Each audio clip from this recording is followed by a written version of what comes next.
यहां हमारे पास एक ट्राइंगल ABC है जो एक राइट ट्राइंगल है। हम इसे वेरीफाई भी कर सकते हैं क्योंकि ये पाइथागोरियन थ्योरम को सेटिस्फाई करता है।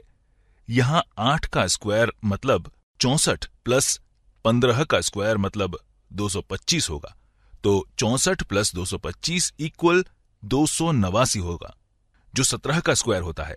तो हम कह सकते हैं कि ये पाइथागोरियन थ्योरम को सेटिस्फाई करता है, इसलिए ये एंगल राइट एंगल होगा।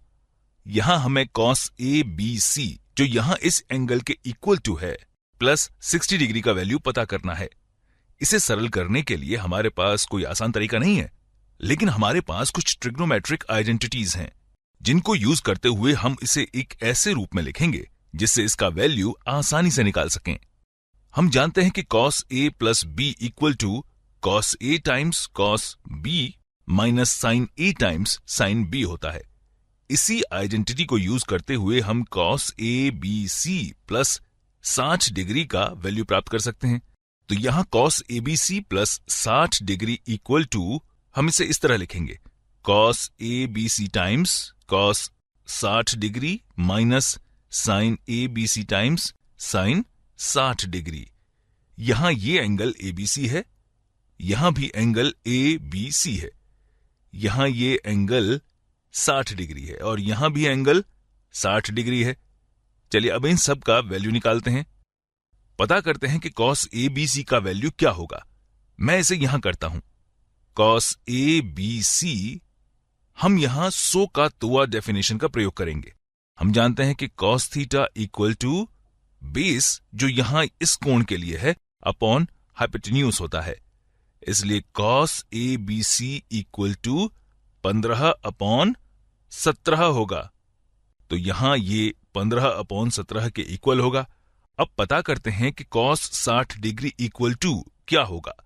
इसे पता करने के लिए हमें 30, 60, 90 ट्राइंगल की नॉलेज का रिवीजन करना होगा। मान लेते हैं कि हमारे पास एक ट्राइंगल है जो कुछ इस तरह का है। मैं इसे एक 30, 60, 90 ट्राइंगल बना रहा हूं। ये 90 डिग्री है, ये 60 डिग्री है और ये 30 डिग्री है। हम जानते हैं कि अगर 30, 60, 90 ट्राइंगल में हाइपोटेन्यूज की लेंथ 1 है तो 30 डिग्री एंगल के ऑपोजिट साइड की लेंथ 1/2 होगी और 60 डिग्री एंगल के ऑपोजिट साइड की length square root 3 times smaller side मतलब स्क्वायर रूट 3/2 होगी। हमें यहां इस कोण का वैल्यू पता करना है, मतलब हमें cos 60 डिग्री का वैल्यू पता करना है। तो यहां भी cos 60 degree equal to base upon hypotenuse मतलब 1/2/1 होगा, जो 1/2 के इक्वल होगा। अब देखते हैं कि sin ABC का वैल्यू क्या होगा, जो यहां है। हम जानते हैं कि sin theta equal to perpendicular upon hypotenuse होता है। यहां इस ट्राइंगल में परपेंडिकुलर 8 है अपॉन यहां हाइपोटेन्यूज 17 है, तो ये 8/17 के इक्वल होगा। अब हमें sin 60 डिग्री का मान पता करना है। यहां इस ट्राइंगल में sin 60 degree equal to perpendicular upon hypotenuse होगा, मतलब square root 3/2/1 equal to square root 3/2 होगा। इस तरह हमने इन सब का वैल्यू पता लगा लिया है। यहां ये sin 60 डिग्री है। चलिए अब इसे इवेल्युएट करते हैं। तो ये इक्वल टू cos ABC मतलब 15/17 टाइम्स cos 60 डिग्री मतलब 1/2 माइनस sin ABC यानी 8/17 टाइम्स sin 60 डिग्री जो स्क्वायर रूट 3/2 के इक्वल है। तो यहां टाइम्स स्क्वायर रूट 3/2 होगा।